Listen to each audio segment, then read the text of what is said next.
Welcome everyone back to Huddle Up. I'm Josh Kelski, he's Dylan Freeland, and this is our Panthers 10-game recap. The Panthers are off to an extremely hot start, only with one regulation loss in their first 10 games. So points in 9 out of the 10 games. Dylan, let's go to the goaltending matchup. We've seen Dreger versus Bob. There's been a lot of competition this year for who's going to get that starting spot. And while both goalies, Dreger only has one regulation loss. Bob has one overtime loss. Hey, good start for the goaltenders, even though they let up some soft goals. Yeah, I mean, what we're seeing early on is we're seeing Q kind of cycle between them, which in a shortened season with not a lot of break in between games, it is the smart play to cycle between the two goalies. You've got two good goalies, and, it is smart to cycle between them. So neither one of them gets really tired, especially towards later in the season. The issue here is it's kind of obvious early on, at least right now, that Dreger has been playing better than Bob.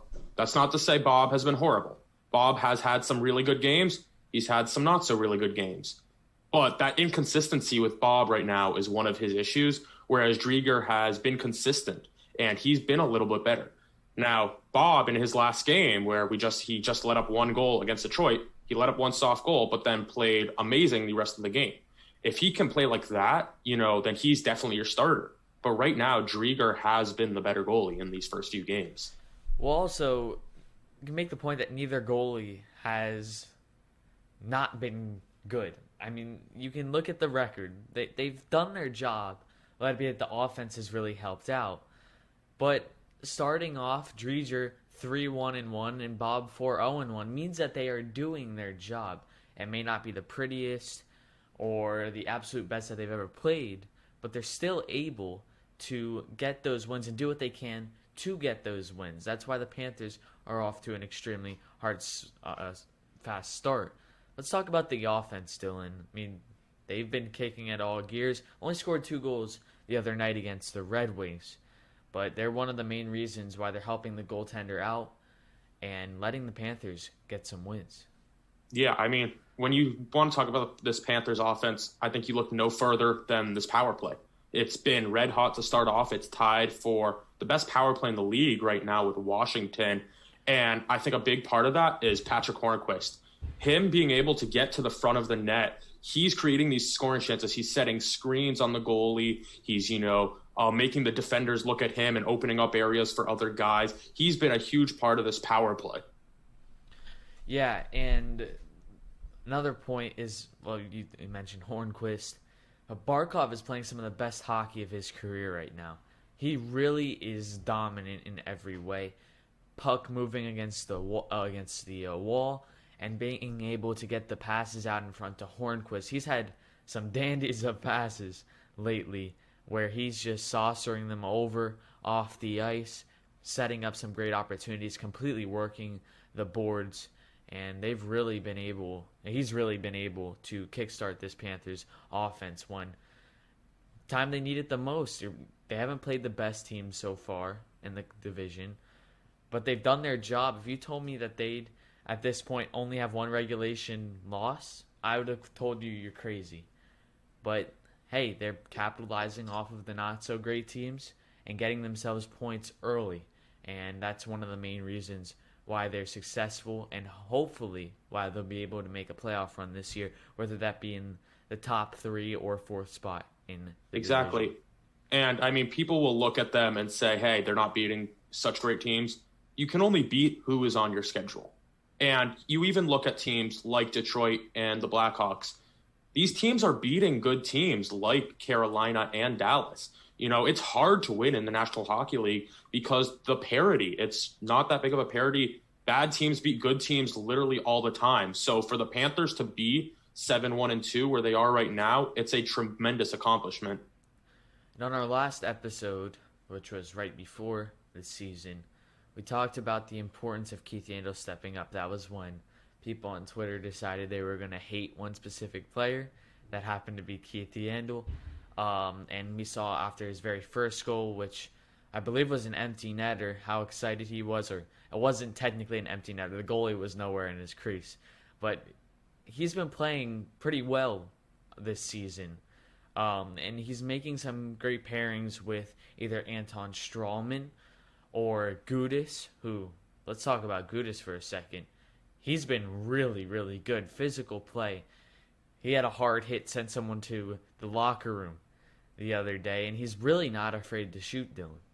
Yeah, he's throwing pucks on net, which is a big thing. Throwing pucks on net, getting opportunities down low by the net. He's been tremendous, and he's that physical presence that the Panthers haven't really had in a while. You know, he had like 10 hits in one game, 9 hits in the next game.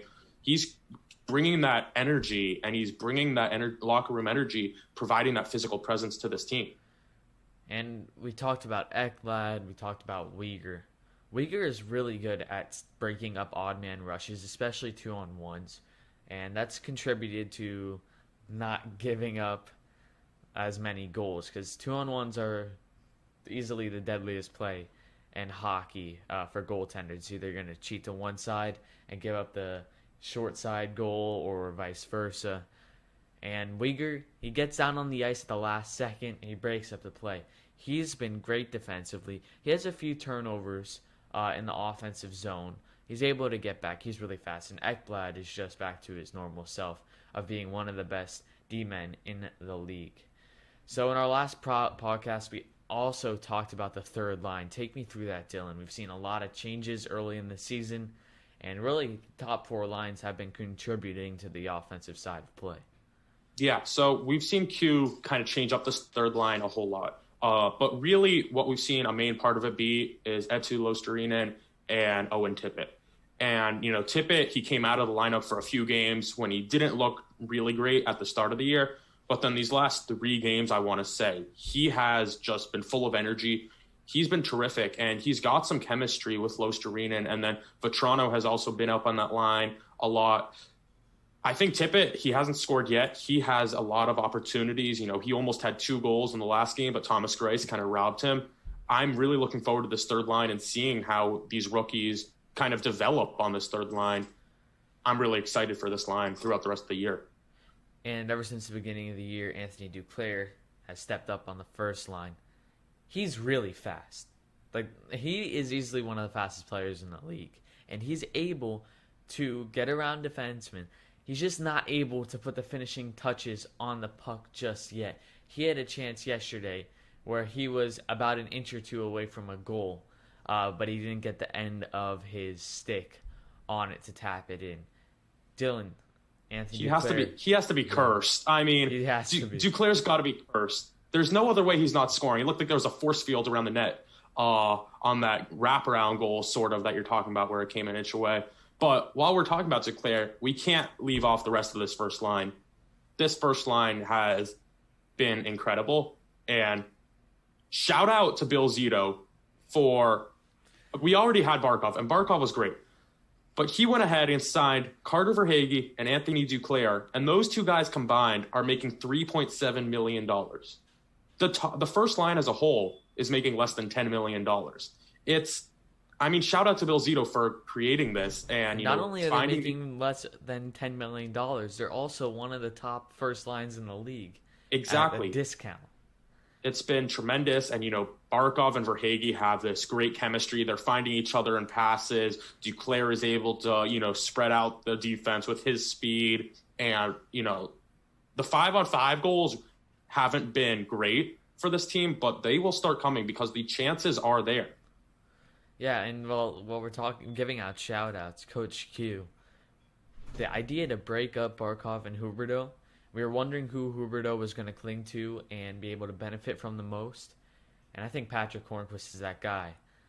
The 2 of them, the chemistry is great, and while the top line was very productive last year, splitting it up, like we talked about in our first episode, where you're taking an A to A+, let's use a grading scale for this matter, A to A+ first line, and splitting it up between Huberdeau and Barkov and making an A+ and a solid A and an A- line or B+ line. Well, I don't think it's really a B+ line. I think they're 2 very solid top lines. And we see names. We talked about Patrick Hornquist on the power play and on that line.